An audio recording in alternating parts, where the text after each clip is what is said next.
Amazing grace, how sweet the sound that saved a wretch like me. I once was lost, but now I'm found, was blind, but now I see. That song pretty much sums up what God did back in my life in October of 1995, 26 years ago, and it seems like it was just a few short years back. Hi, my name is Brian Stevens, and I wanted to share my story because I am thankful that God took an ordinary person like me with faults, issues, emptiness, and He gave me a purpose and a hope, and He changed my life forever. I grew up in Lakeland, Florida in a fairly normal childhood home, but my family didn't attend church on a regular basis. I think my mother did once in a while, but we never really talked about it, and we didn't talk about God in our home. In my 10th grade year, I began to hang out with the wrong friends, and I got into the party scene. Drinking, smoking pot, snorting cocaine basically consumed my time in high school. And I once heard a leader say, "Show me your friends and I'll show you your future." And that was the case. So in 1995, I started to hit rock bottom. I was basically 30 years old and I had been high throughout my 20s. And I had no friends, no career, no direction, no hope, and certainly no peace. For 13 years, my life had consisted of being a pro at the party scene and had nothing to show for it but bad memories. And then something happened in 1995. I was working in the family business and God began to send people into my life. First, there was an old preacher man who was looking to rent a home, and he talked to me about God for 2 straight appointments, and then he never rented the house, okay? But God would use him to plant seeds in my life that would bear fruit later. 2 weeks later, God sent a couple who wanted to rent some commercial space in a shopping center to start a church. They ended up talking to me about the Lord and prayed for me before we left that day. And all of a sudden, this was getting really weird to me. Then I rented a house to a pastor of a large church in Lakeland. The house happened to be right next door to me. Are you kidding me? My goodness. Now what?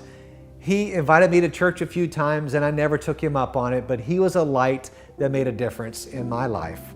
And all these encounters happened in about a month time span. I remember getting in my car one evening after one of these appointments and I was thinking, what in the world is going on here? Is there really even a God? I don't believe in Him or know anything about Him, but if there is a God, I feel like He's chasing me down. I was so empty in my life. I had the money, the cars, the nice homes, the girls, the boats, all the toys, everything in life that was supposed to make you happy and fulfilled, and I wasn't content and I was not satisfied whatsoever. There was an unsatisfying quench for something in my life and I didn't know what or who it was, and I knew there had to be something more. So one day I remember cleaning up my home and I found a Bible that somebody had given me years ago. I started to read it and see what it had to say, not knowing what I was doing, anything that would help me to find this and fulfill this unhappy life that I was living. And wouldn't you know that God has a sense of humor, I landed in the book of Romans and began reading about mankind and how we are all sinners and that God gives us grace that we don't deserve. Now, I would get high and I'd open the Bible and read it. I don't encourage that at home for anybody watching this video, but God would get a hold of me no matter what it took. As I was reading the book of Romans, Paul says in Romans chapter 7, he's describing himself, and he says this, "I don't understand why I keep on sinning, and I can't stop doing it. Although I really want to stop, the only person that can save me is Jesus Christ Himself." And I began to get it. And then God sent the final person into my life named Rick.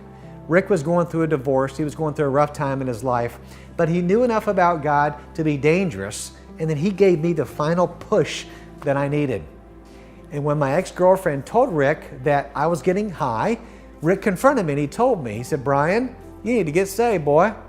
Had this southern accent, and I just went, "You know, I do," and that's all I needed to hear.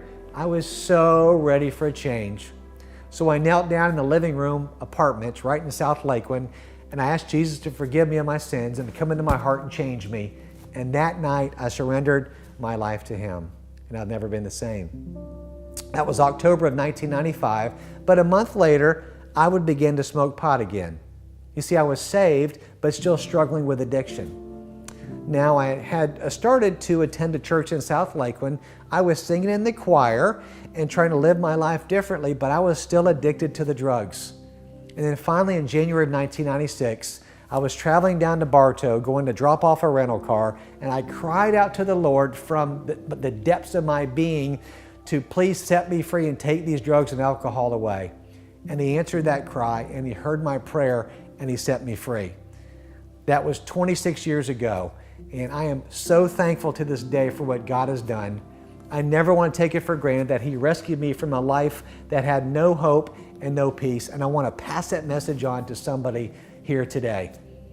God has given me a beautiful wife and 3 amazing children. No, life isn't always easy. We make mistakes all the time. However, I know God is on my side and He's got my back. He's my best friend, and I know that He'll never leave me nor forsake me. Ephesians chapter 2, verses 8 through 9, it says, "For it is by grace you have been saved through faith. This is not from yourselves. It is the gift of God, not by works, so that no one can boast." Thank you so much for letting me share my story with you today. God bless you.